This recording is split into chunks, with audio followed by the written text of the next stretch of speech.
मैं रियाज Mohammad arms institute की SST की ऑनलाइन क्लासेज में आपका स्वागत करता हूं। जैसा कि अपन मौर्य जो प्रशासन है वो पढ़ रहे थे, उसके अंतर्गत अपना मौर्य प्रशासन लगभग सा कंप्लीट हो गया है। आज अपन देखेंगे कि मौर्य जो साम्राज्य था, जो प्रशासन था, उसके अंतर्गत स्त्रियों की क्या स्थिति थी, उसके बारे में अपन पढ़ेंगे। तो मौर्य जो साम्राज्य था उसमें स्त्रियों की जो स्थिति है वो अधिक उन्नत नहीं थी, मतलब अधिक विकसित नहीं थी, लेकिन स्मृति काल की अपेक्षा उनकी स्थिति क्या थी, अच्छी थी।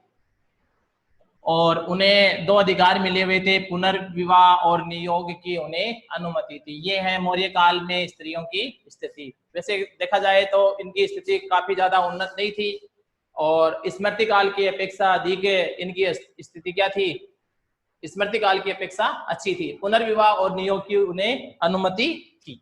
इसके बाद में अपन देखते हैं अगला जो वंश है वो है शुंग वंश। शुंग वंश 185 ईस्वी पूर्व में पुष्यमित्र शुंग ने इसकी स्थापना की थी। शुंग वंश की स्थापना कब व किसने की थी? तो 185 ईस्वी पूर्व में पुष्यमित्र शुंग ने शुंग वंश की स्थापना की थी। उसने क्या किया था, मौर्य जो राजा था वृद्धर, उसका वो प्रधान सेनापति था, उसे मार करके उसने क्या किया था, सिंहासन पर, उसे मार करके सिंहासन पर उसने अधिकार कर लिया था, सिंहासन पर अधिकार कर लिया।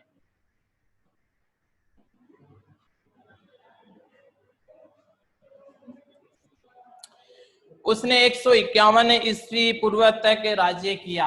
151 ईस्वी पूर्व तक शासन किया। किसने? पुष्यमित्र शुंग ने। उसने कई युद्धों में विजय प्राप्त की और राज्य काल में 2 बार अश्वमेघ यज्ञ किए। कितने बार? 2 बार अश्वमेघ यज्ञ किया। किसने? पुष्यमित्र शुंग ने। सुप्रसिद्ध संस्कृत व्याकरण पतंजलि अश्वमेघ यज्ञ में उनका पुरोहित था। आपका जो संस्कृत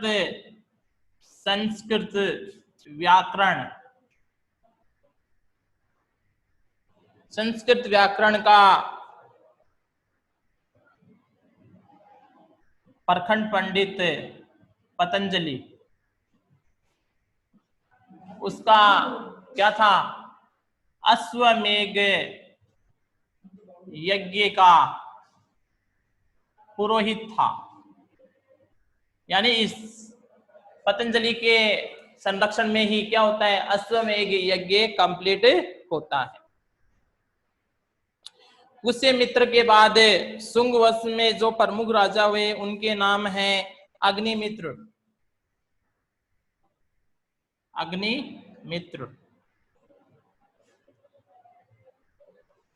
ज्येष्ठमित्र,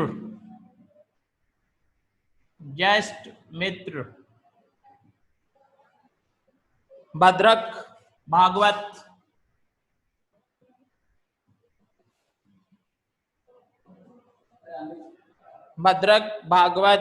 और देवभूति,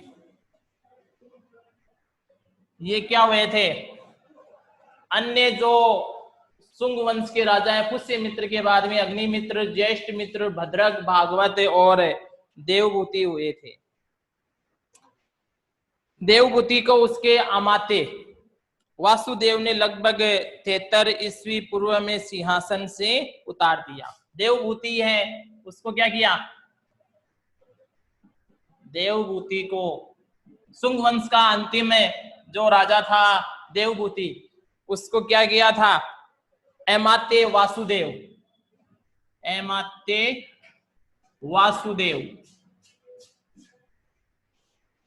क्या किया उसने, लगभग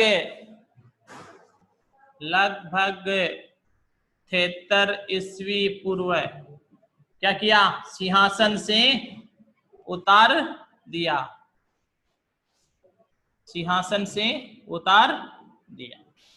इस प्रकार से ये शुंग वंश है, इसकी समाप्ति होती है। फिर से देखें आप जरा, शुंग वंश है उसकी स्थापना 185 ईस्वी पूर्व में पुष्यमित्र शुंग ने की थी। वह वृहदर्थ का प्रधान सेनापति था। कौन? पुष्यमित्र।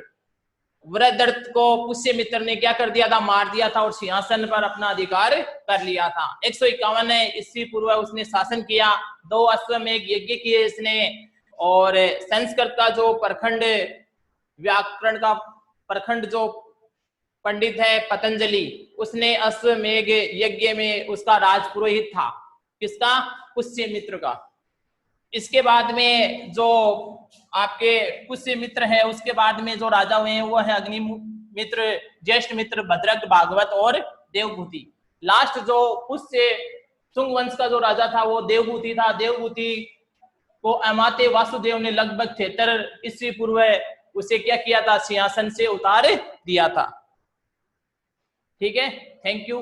वीडियो को लाइक और शेयर कीजिए।